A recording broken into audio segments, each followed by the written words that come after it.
और सहकारिता मंत्री श्री अमित शाह जी से विनम्र अनुरोध करूंगी कि वे कृपया अपना बहुमूल्य भाषण प्रदान करें।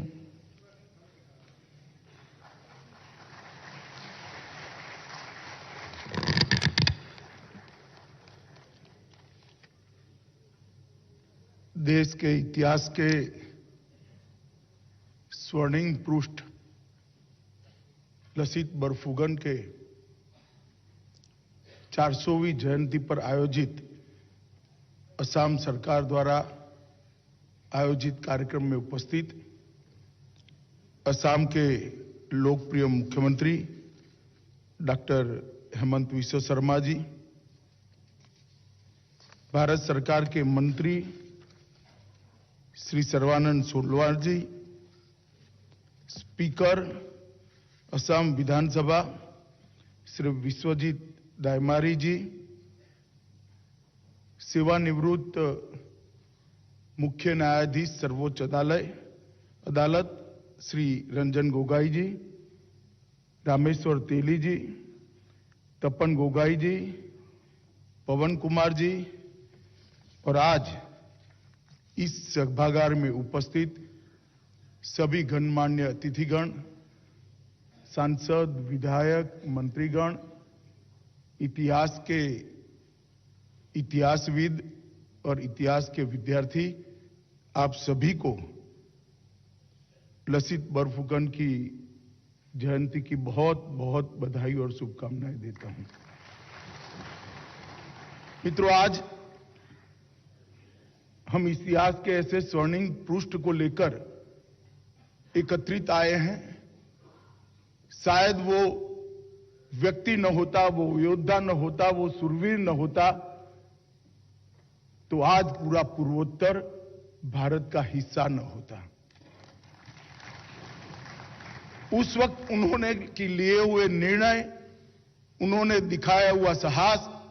उन्होंने किया हुआ पराक्रम न केवल पूर्वोत्तर दक्षिण एशिया के पूरे हिस्सों को धर्मांध आक्रांताओं से, धर्मांध आक्रमणखोरों से बचाने का काम किया। तो हेमंत जी लसित बरफुकन के लिए आसाम के मुख्यमंत्री के नाते एक कार्यक्रम आयोजित किए हैं। मैं हेमंत जी को बताना चाहता हूं, लसित बरफुकन के उस पराक्रम का उपकार पूरे देश पर है, पूरी सभ्यता पर है, पूरी संस्कृति पर है। और इसलिए मैं हेमंत जी को बहुत बहुत बधाई देना चाहता हूं, साधुवाद देना चाहता हूं कि पूर्वोत्तर की सीमाओं के बाहर इस महान योद्धा को, भारत माता के महान सपूत को, उसकी वीरता को, उसके बलिदान को, उसके गुणों को आपने पहुंचाने का काम किया है। और मित्रों, जब देश बनते हैं तब उसमें महत्वपूर्ण तत्व होता है देश के इतिहास का अध्ययन। जिस देश की जनता को अपने इतिहास से गौरव लेने का बोध न हो, वो अपने सुनहरे भविष्य को कभी नहीं बना सकता। अगर देश के सुवर्णमयी भविष्य को बनाना है तो देश के इतिहास से गौरव, देश के इतिहास से बोध लेना बहुत जरूरी है। और इसलिए हेमंत जी ने जो प्रयास किया है वो केवल लसित बरफुकन ही नहीं, 1206 में महाराज पृथु और बख्तियार खिलजी की लड़ाई से लेकर 1671 तक लसित बरफुकन की औरंगजेब के साथ लड़ाई तक आसाम का महाराज पृथ्वी से लेकर और बाद में अहोम साम्राज्य के सभी बहादुर सेनानायकों और राजाओं और सैनिकों की वीरता भरी कहानी का एक इतिहास आज समग्र देश के इतिहास के विद्यार्थियों के सामने आ रहा है। इसलिए मैं बहुत बहुत मन से साधुवाद देना चाहता हूं। हमारे देश के सबसे कठिन समय के अंदर लसित बरफुकन ने देश के एक ऐसे कोने में जो वीरता बताई, न जाने विधाता की ही इच्छा होगी उस वक्त धर्मांध औरंगजेब के खिलाफ देश के हर हिस्से में एक लड़ाई जगी थी। दक्षिण में कहीं शिवाजी महाराज स्वराज की भावना को ताकत दे रहे थे, ठेठ उत्तर में दसम गुरु गोविंद सिंह जी इसके खिलाफ लड़ रहे थे, पश्चिम में राजस्थान के अंदर वीर दुर्गादास राठौड़ लड़ रहे थे, तो पूर्व में मुगल सेना को परास्त करने के लिए उसी कालखंड में लसित बरफुकन भी लड़ रहे थे। इतिहास का यह संयोग, एक समय में देश के कई हिस्सों में धर्मांध मुगलों के खिलाफ जो एक साथ किसी न किसी वीर पुरुष ने, एक साथ किसी न किसी पराक्रमी योद्धा ने जो आवाज उठाई, और इसके कारण ही अंततोगत्वा मुगल साम्राज्य का पराजय हुआ, पतन हुआ और देश फिर से एक बार आजादी की ओर, स्वराज की ओर बढ़ा। मित्रों, लसित बरफुकन जिस प्रकार से उनका जीवन रहा, वो न केवल एक सेनापति के रूप में, एक असीम देशभक्ति के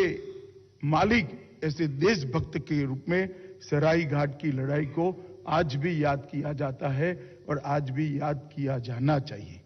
मित्रों, लगभग आपको बहुत कम लोगों को मालूम होगा, आज हेमंत जी ने ढेर सारी इनकी स्मृति को संजोने के लिए, उनकी स्मृति को चिरकाल तक आगे बढ़ाने के लिए ढेर सारे इनिशिएटिव किए हैं। मगर 1999 में एनडीए में जो बेस्ट कैडेट होता है, उसका गोल्ड मेडल जो दिया जाता है, उसका नाम लसित बरफुकन गोल्ड मेडल है। हमारे देश के सभी जांबाज जवानों को इस योद्धा से प्रेरणा लेने के लिए और इसके जीवन के अनुरूप जीवन जीने के लिए एक गोल्ड मेडल की रचना की गई। लगभग 600 वर्ष के अहोम राजाओं के इतिहास में कई बार मुगल आक्रांताओं ने, मुस्लिम आक्रांताओं ने आक्रमण किए। राजा पृथ्वी से लेकर अंतिम लड़ाई औरंगजेब और लसित बरफुकन के बीच में हुई। पृथ्वी के बाद अहोम साम्राज्य आया, लगभग 22 बार असम पर आक्रमण हुआ, मगर हमारा देश का यह हिस्सा ऐसा था, कदाचित ऐसे समय आया कि हारना भी पड़ा, मगर स्वराज की जिजीविषा कभी खत्म नहीं हुई। 2 साल, 3 साल, 4 साल, सबसे ज्यादा समय है 4 साल, जब तक वो विजय का आनंद ले सके। 4 साल के भीतर ही फिर से हमारे लोग उठ खड़े हुए और विदेशी आक्रांताओं को भगाने के लिए बहुत बड़ा पुरुषार्थ किया। और इसी के परिणाम स्वरूप आज देश में सबसे अक्षुण्ण संस्कृति कहीं पर पाई जाती है तो हमारे बहुत सौंदर्यवान और कुदरती सौंदर्य से भरपूर नॉर्थ ईस्ट में पाई जाती है। वहां की भाषा, संस्कृति, गायन, वादन, वेशभूषा और खान पान